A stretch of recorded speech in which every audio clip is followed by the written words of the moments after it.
With Thanksgiving coming up right around the corner, I wanted to share this recipe with you guys. It's a Thanksgiving dinner for dogs.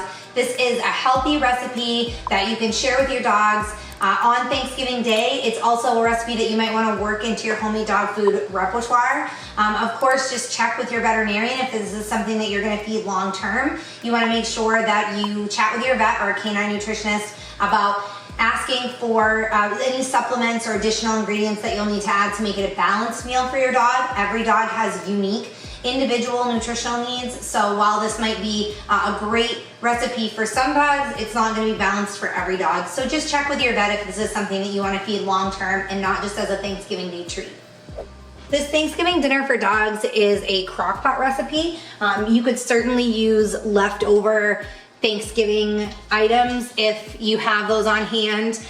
Just make sure, like, there are sweet potatoes in this recipe, and you want to make sure it's just the sweet potato. You don't want to be feeding your dog our traditional sweet potatoes that have maybe brown sugar or marshmallows or anything like that in them. It needs to be just the whole food ingredients.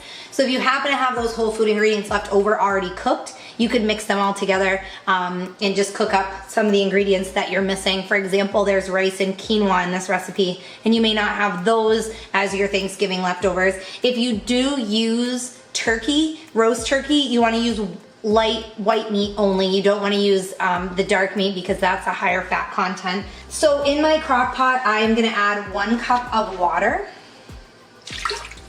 And then I have a pound of ground turkey. Obviously Thanksgiving hasn't happened yet, so I don't have my Thanksgiving leftovers. I'm just gonna use ground turkey. I have 1 large sweet potato that I've chopped into pieces appropriately sized for my dogs. Half a cup of dry brown rice and half a cup of quinoa. I use the white quinoa, but you can definitely use tricolor if you have that on hand, it doesn't matter.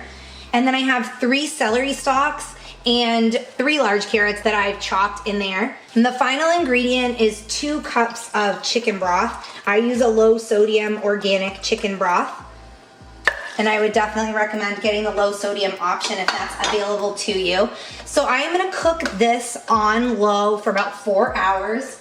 When it's finished cooking, I add my final ingredient, and that is just a cup of frozen peas. You could use canned peas too. You can add those at the very end because the recipe is already hot and it's just going to soften those peas, or if you're using canned peas, it's gonna warm them a little bit. But you wanna make sure that everything is cooled to room temperature before serving it to your dog.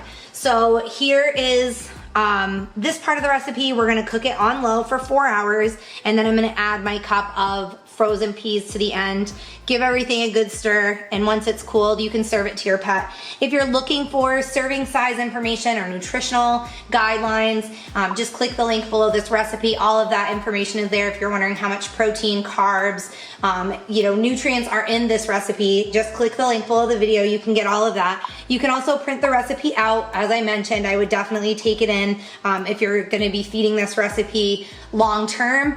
Take it into your veterinarian or your canine nutritionist that you're working with and just show it to them. They may think that it provides balanced nutrition for your dog as is, or they may recommend adding a supplement or 2 or a multivitamin to the recipe to meet your dog's nutritional needs.